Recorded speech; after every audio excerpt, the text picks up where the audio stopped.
Welcome to The Explainer. Today, we're diving into a really fascinating engineering challenge. It's this awesome blend of physics, audio dynamics, and off-grid power generation. We are going to completely demystify how to engineer real, reliable 48-volt off-grid power for live church audio. So, if you've ever wondered how to keep a massive sound system running flawlessly for a 4-hour weekend service using literally just battery power, well, you are absolutely in the right place. We're going way beyond the basic calculations today. Because, look, here's the brutal reality of live production. A church service doesn't fail just because the battery is technically empty on some spreadsheet. No, it fails when the system hits a massive bass drop and the inverter panics and shuts everything down in half a second. Just imagine that high-stakes, visceral moment of a total mid-service blackout. The band is playing, the energy in the room is high, the kick drum hits, and then complete silence. The screens go dark, the mics are dead. It's an absolute nightmare scenario. And the crazy part? It is completely preventable. Okay, let's dive right into this dichotomy. There's a pretty dangerous trend in most of those DIY solar guides out there. They try to cover event systems using this overly simplified formula. They basically tell you, hey, just add up all your equipment's watt ratings and divide by the battery voltage. But man, this simplified DIY math completely ignores how live sound actually behaves in the real world. We need to transition to real engineering here. We've got to start treating the entire PA system as a living, breathing, time-based energy engine. It's not just about how many batteries you have, it's about managing that energy flow over time. To engineer this right, we really need a major paradigm shift. We have to stop, literally stop, looking at the printed labels on the back of our gear. A sound system is a dynamic load. It breathes with the music. It has what audio engineers call a high crest factor. You simply cannot treat a dynamic, high-energy live sound rig like it's a constant load, like a light bulb or a refrigerator. It just doesn't work that way. The dynamic behavior of audio creates this massive disparity. Your average continuous power draw forms a nice, low, predictable baseline. That's just the energy needed to keep the system awake. But the peak power demanded during a heavy bass drop, that is a towering spike by comparison. And this disparity right here is exactly why standard battery math fails us. Batteries respond to the average energy demand over time, sure, but that peak load, that is going to stress completely different parts of your system. So let's actually build out our load model. We need to separate the system components into two entirely different buckets. On one side, we have our continuous loads. These are perfectly stable electronics, your digital mixer, the network router, wireless mic receivers, the lighting control board. They just draw a flat, totally predictable amount of power. But on the other side, we have our dynamic loads, the amplifiers and those massive subwoofers. These are the components that are furiously reacting to the live music, pulling low power 1 second and then massive bursts the very next.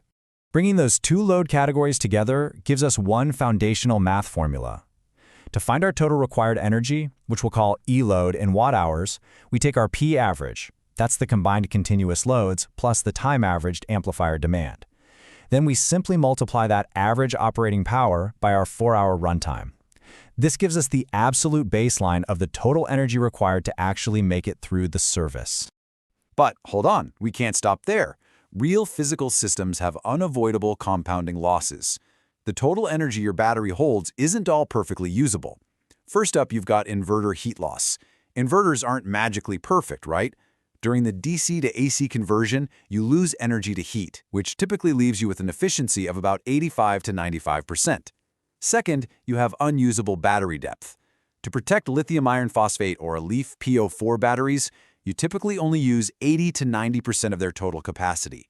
We call this your depth of discharge, or DOD. So to avoid completely overloading our brains here, let's sequence these exact calculation steps super clearly. Step 1, calculate your raw load over 4 hours, which gives you that E load. Step 2, take that number and adjust it upward by dividing it by your inverter efficiency. Because if your inverter is, say, 90% efficient, you actually need to draw more energy from the battery just to compensate for that heat loss. And finally, step 3, adjust upward again for your usable depth of discharge. By following these 3 steps sequentially, you uncover the true energy requirement your battery bank must fulfill. You completely escape the trap of just reading those watt labels. All right, the crucial point is getting to our final number. Once we have our perfectly calculated adjusted watt hours, we need to buy the right battery. and batteries are usually sold in amp hours. Since we're engineering a 48-volt system, the final math step is a breeze. We just divide our total required watt hours by 48. This translates all those time-based energy engine calculations into the exact amp-hour rating needed for our 48-volt battery bank. At this stage, we are no longer guessing. We have mathematically guaranteed our energy storage. But remember earlier when we talked about those massive bass drops? We need to pivot our narrative away from energy storage capacity for a second, because we absolutely have to address the invisible killer. Peak power does not size the battery capacity. We just proved that average power does that. But peak power can kill the system instantly. Instantaneous peak load behavior is literally the most overlooked physical reality in live sound off-grid engineering. To really put this into perspective, think about this number for a second. 100 plus amps. During a massive musical swell or a heavy bass peak, the amplifiers demand a sudden violent burst of current. At 48 volts, that current draw can easily exceed 100 amps of pure, instantaneous demand pulling right from the battery bank. That is a staggering physical reality. It's not just a number on a page. It's intense electrical pressure flowing directly through your cables, your connectors, and your inverter. Now, if you ignore these peak current dynamics and undersize the delivery path, you are straight up inviting catastrophic physical failures. Let's do a rapid-fire rundown of what happens under that 100 amp stress. First, voltage sag. The battery voltage drops so low under pressure that the inverter triggers an undervoltage shutdown. Next, the battery's own safety computer, the BMS, might panic and just cut off. Then you have cable overheating.